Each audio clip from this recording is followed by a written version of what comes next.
in the English-speaking world, futurism is quite old. Paul Sappho, Alvin Toffler, Ray Kurzweil, Peter Drucker in some ways was a futurist. So people who have sort of foresight, right?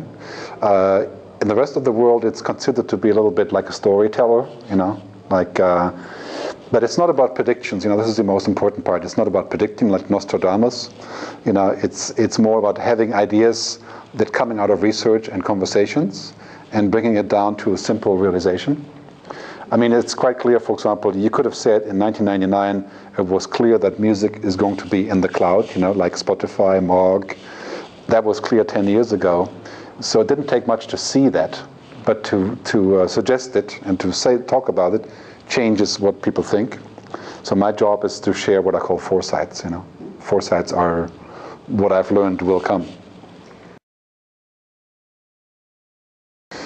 Yeah, again, in Western countries already is largely a profession. It's, I think really, if you take out the name and just say, okay, it's somebody who shares foresights, there have always been people who do this. Right? Yeah. Most of them are writers or academics or CEOs. I mean, Steve Jobs was a futurist in many ways. He didn't ask anyone if they wanted to have a touchpad, a touch screen. Nobody said they wanted it, and they did it anyway.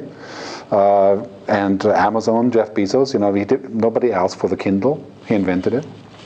So many good CEOs are what I call market makers, right? They're sort of futurists. So I think there will be, of course, given our disastrous situation today with the environment and energy and so on, we need a lot more people who can share foresights to do anything. Yeah, I think basically because of the internet, we're becoming what I call a networked society. And in a networked society, the sharing of information is everywhere. So education is not just information, but it's also the experience, right? So many people have a sort of educational experience now on YouTube, which is not the same than going to school, right? But it's another kind of experience. And many governments around the world have a real problem in funding education because it's expensive. So when education becomes digital, textbooks, digital books, video, the price goes down so much that every single person in the country can have access to this kind of education, right? So the government also knows that 10% of mobile increases GDP by 1%. So there's a clear correlation between education, telecommunications, access to information, and GDP growth.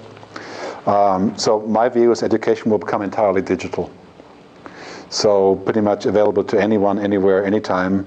And the only real challenge will be how you can make it more of an experience. So you will go to university not because you can get access, but because of the whole framework, the context,